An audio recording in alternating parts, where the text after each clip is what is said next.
Elizabeth ली up visit. Britain की महारानी queen Elizabeth द्वितीय का गुरुवार को 96 साल की उम्र में बाल्मोरल में निधन हो गया। वह ब्रिटेन पर सबसे लंबे समय तक काम करने वाली महारानी थीं। उन्होंने ब्रिटेन पर 70 सालों तक शासन किया। उन्होंने पहली बार 1952 में गद्दी संभाली थी। क्वीन एलिजाबेथ द्वितीय के निधन पर पीएम मोदी समेत दुनिया भर के नेताओं ने शोक व्यक्त किया है। महारानी एलिजाबेथ द्वितीय और उनके पति प्रिंस फिलिप 3 बार भारत आए थे। इस दौरान उन्होंने यूपी का भी दौरा किया था। महारानी एलिजाबेथ द्वितीय और उनके पति प्रिंस फिलिप 3 बार भारत आए थे। सबसे पहले साल 1961, फिर 1983 और फिर 1997 में उन्होंने भारत का दौरा किया था।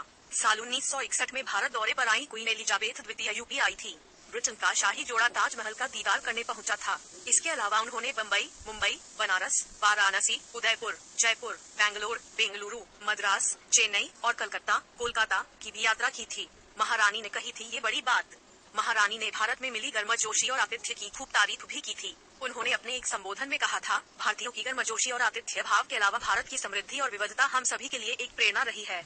महारानी ने 1983 में राष्ट्रमंडल शासनाध्यक्षों की बैठक जोगम में हिस्सा लेने के लिए भारत की यात्रा की थी। इस दौरान उन्होंने मदर टेरेसा को ऑर्डर ऑफ द मेरिट की मानद उपाधि से नवाजा था। भारत की उनकी अंतिम यात्रा देश की आजादी की 50वीं वर्षगांठ के उपलक्ष्य में हुई थी। इस दौरान उन्होंने पहली बार औपनिवेशिक इतिहास के कठोर दौर का जिक्र किया था। उन्होंने कहा था, यह कोई रहस्य नहीं है कि हमारे अतीत में कुछ कठोर घटनाएं हुई हैं। जलियांवाला बाग एक दुखद उदाहरण है। महारानी और उनके पति ने बाद में 1919 में नरसंहार के गवाह बनी अमृतसर के जलियांवाला बाग का दौरा किया था। इस दौरान उन्होंने शहीद स्मारक पर पुष्पांजलि अर्पित की थी। ये भी पढ़ें। किसानों की लड़ाई में इस्तीफा देकर कूद पड़ूंगा, मेघालय।